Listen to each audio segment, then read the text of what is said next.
The sun had long since fallen out of the sky by the time Josh finished giving Kyle the scoop on Fractal's Define Nano S. Kyle gave his familiar nod of approval as he admired his friend's work, fighting the urge to flail his arms like a marionette on speed, which had long been his trademark. Actually, he kind of nailed you there. You know what, whatever. Where do the drives go in this thing? They're back here. Flushed with emotion, they stared longingly into each other's eyes. Emotion? Longingly? There was no longingly. Okay, let's just try to... Yeah, right. I mean, okay. So, what else can we stuff in this thing? No. Kyle's Freudian slip betrayed his true emotions, his heart taking over for his mind. Choose your own adventure with the Define Nano S from Fractal Design. The case offers custom water cooling options, full-size hardware support, and top-class cable management in a compact design. Click the link in the description for more info. What's up, guys? So this is my first review since returning home from Computex in Taiwan, and may I just say it is so nice to be talking to you from an air-conditioned room in the United States, despite the country's primary election results thus far. This video also marks my first review of NVIDIA's new GTX 1070, specifically the gaming X8G model from the nice people over at MSI.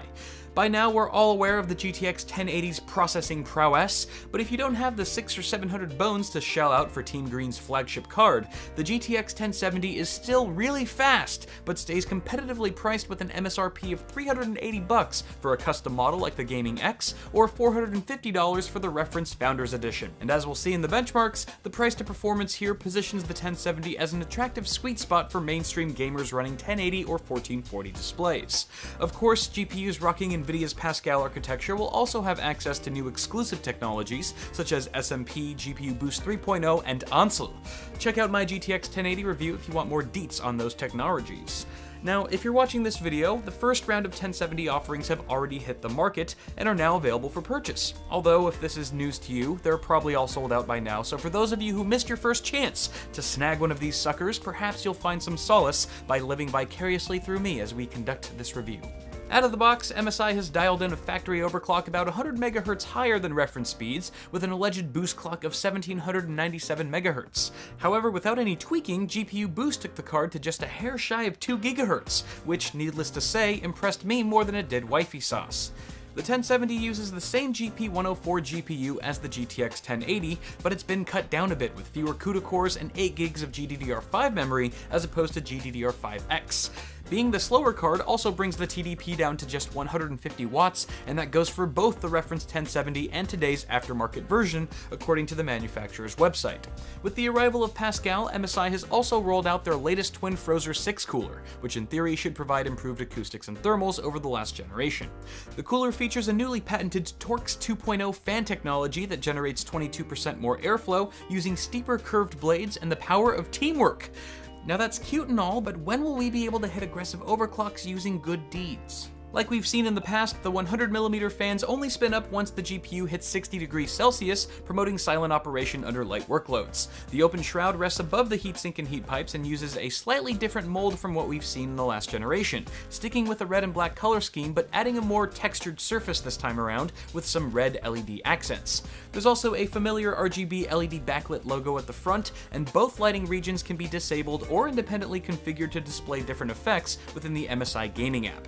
While I do like the aesthetic of this card, it would be nice to see a color-neutral cooler from MSI with full RGB LEDs to improve color compatibility with any system build. I'm just saying, this card seems a little racist. For additional power delivery and OC stability, a 6-pin PCIe connector has been added to the reference 8-pin plug, indicating a custom PCB on this card, which is reinforced by a sleek metal backplate. Display I/O stays true to reference spec with 1 dual-link DVI, 3 DisplayPort 1.4, and 1 HDMI 2.0B. For testing, I ran the card at its factory overclock speed and ran it once again after pushing it manually to see just how much juice we could squeeze out of the cut-down GP104. After some quick tuning, our GTX 1070 hit 2151 MHz and stayed at a reasonable 70 degrees Celsius throughout our tests. Eating up just over 6 gigs of VRAM, it didn't seem long ago when an 8 gig frame buffer was considered total overkill, so it's nice to see games utilizing more memory as the capacity increases with each generation. I'm also happy to report that the Twin Frozr 6 stays very quiet under load, and here's a quick sound test to back it up.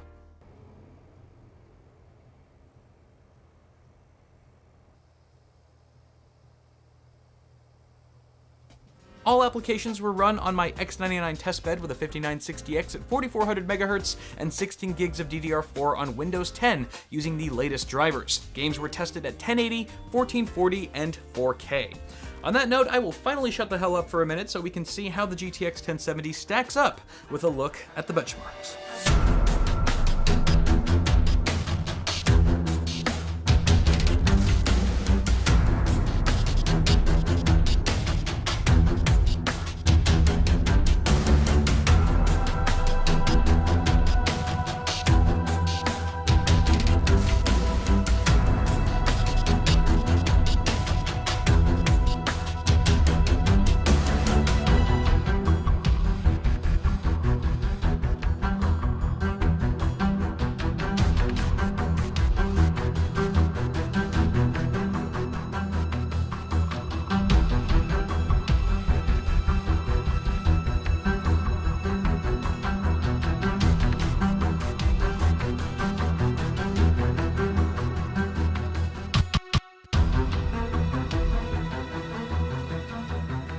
So there you guys have it. Pretty impressive numbers all around.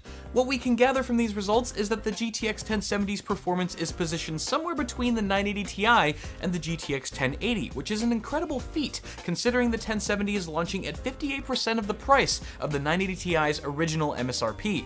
Obviously, the struggle is real at 4K, but max settings at 1440 and below is a walk in the park.